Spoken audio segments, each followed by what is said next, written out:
it began in the very beginning with telling the story about the big friendly giant to my own small children in bed, just as a brief little snippet.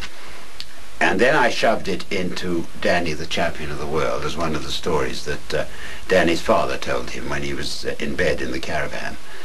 And having done that, I've always wanted to make it into a book. And I suppose about 10 years later, I decided to have a go. Looking through the pages of BFG, I get a sneaking suspicion that you resemble very closely the BFG yourself. Oh no, I don't think that's old Quentin drawing it like that. We helped him a little bit on because he didn't quite know how to do it. He may have done a sort of caricature of me in the face, but I certainly sent him a pair of old Norwegian sandals to put on the BFG's shoe on his feet because he didn't know what to do there. And those are rather fun. They're now called the BFG shoes. Of all your children's books, which is your favourite? I really don't know. I've got a bit fed up with Charlie because it gets so much publicity, you know, and you hear about it all the time, and they made a lousy film out of it. But maybe it isn't a bad book at all. It's a nice book. But I think perhaps the BFG, perhaps, yeah. Or even James, the first one. You've illustrated some bestsellers, particularly Roald Dahl's books. How closely do you and Roald work together? We work pretty closely together, actually, and I think what is interesting about it is that we've done 6 or 7 books now, and the collaboration has developed over that time. I think we've got a better idea now about how each of us works. The first book that we did was The Enormous Crocodile, and we learned something about the way we work together there. But I think now it's better. It's very interesting talking to an author about what they think about their books and about what they want. If you get the wrong author, it can be dreadful.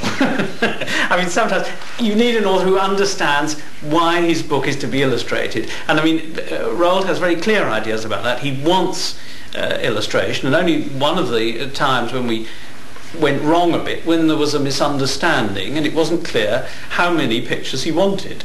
And he said, no, we must have much more illustration than this. We want one on every page so we can see what's happening.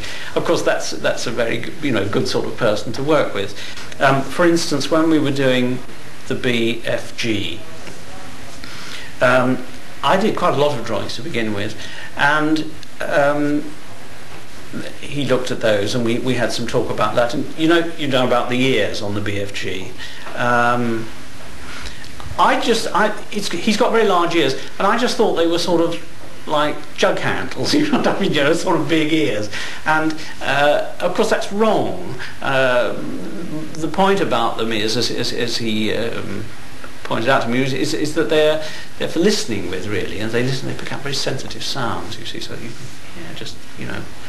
sort of caterpillars talking to each other and that kind of thing. I mean, we had a problem about the way that the BFG was dressed, and he was wearing a kind of leather apron in the original manuscript. And when Roald saw what I'd drawn, he thought that looked too much like a skirt. It flapped about in an inconvenient way. So he actually redesigned the costume, and that's when the sandals came in. These special sandals that the giant wears that are really Norwegian sandals that Roald wears sometimes. And I thought, well, they are quite close. I mean, he's not describing himself, but there's something about somebody who collects and mixes dreams, and has this relationship with a little girl. And then I discovered that it was his granddaughter. I mean, it was modelled on Sophie's granddaughter, and that sort of took me a little bit further into the book. Dick, what makes an animal or animals a good subject for stories? I think probably the answer to that is that people like me do. I make the animal into a good subject by making it, hopefully, into an interesting character. Of course, you do always come across animals that are characters of their own right. And if you can think of one of those, or copy one of those, or remember one of those, well, you've got a natural character. But my business is invention, fantasy, so I have to dream up animal characters that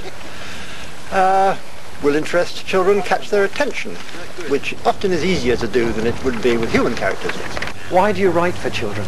I think probably because the first story that came into my head, which actually got published under the title The Foxbusters, was a story, I suppose, designed to catch children's interest, although hopefully adults might like it too. And having started writing for children, so to speak, I just went on more or less automatically. But I don't think, in point of fact, that I could write very interesting stuff for adults.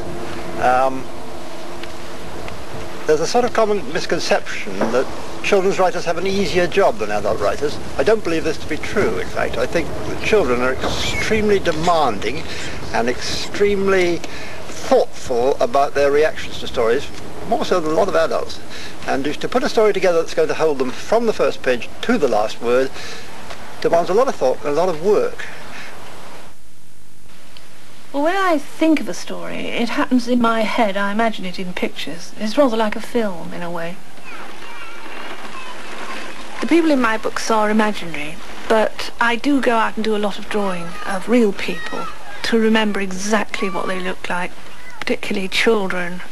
Drawing children, I go to playgroups, I lurk about in sandpits and round about the swings, looking at people playing and moving about, and I try and catch them on the hop and get the movement and the expressions of real people, and then I think I remember those, and they all sort of come out when I'm inventing my own characters.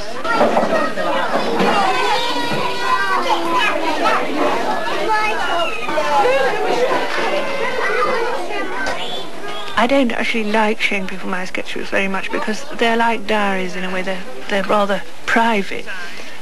Some people think that artists can do marvellous pictures all the time. Of course, if you could see some of the ones I do, they're absolutely terrible.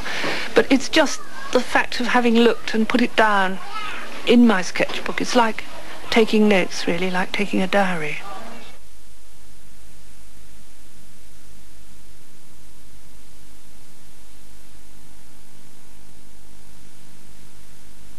There's a very wide selection of your books, but the two characters that are best known are Meg and Mog. Yes. Ought to be three characters, because Meg, Mog and Owl. Yes. Where did they come from?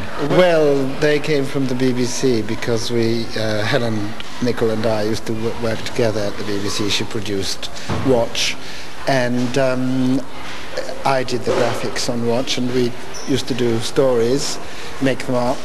And I used to draw them in vision. I was sort of invisible. We had a sort of terribly elaborate system whereby I was dressed in black behind a sort of glass screen.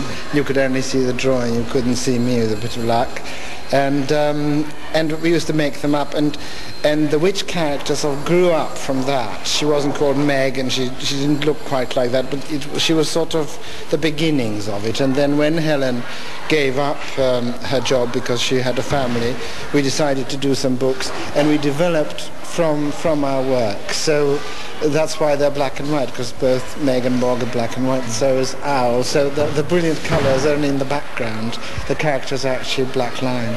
Is it getting harder to persuade children to spend their time with books when they can easily just slump in front of the telly? I don't know. All the tellies in my books don't work. The one in Robot's got a snowstorm going on. The one in One Way Street is being thrown in fury into the dustbin and so on. So I always fight it whenever I can. But I don't have a television myself, and I find it too distracting. I can't. If I am in a room with a television, I can't bear not to watch it. So I can see how seductive it must be. But I think that perhaps children now are used to having these flickering things all around them, and perhaps it is not as competitive as it was. The thing about a book is you have random access to the book whenever you like. Wherever you like, you can put it out of your pocket and look at it, even in school when you're meant to be doing something else, and that's something you can't do with a television.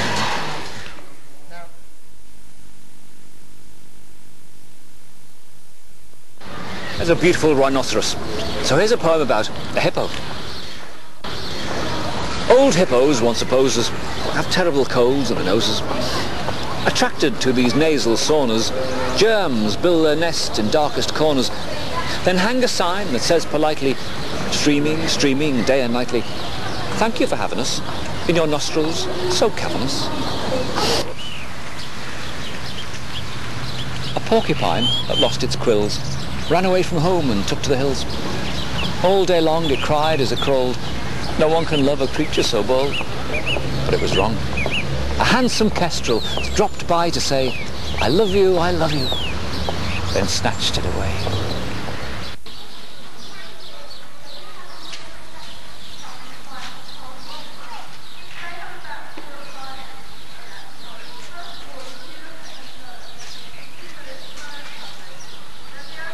A zonk, one must conclude, is good for nothing and terribly rude.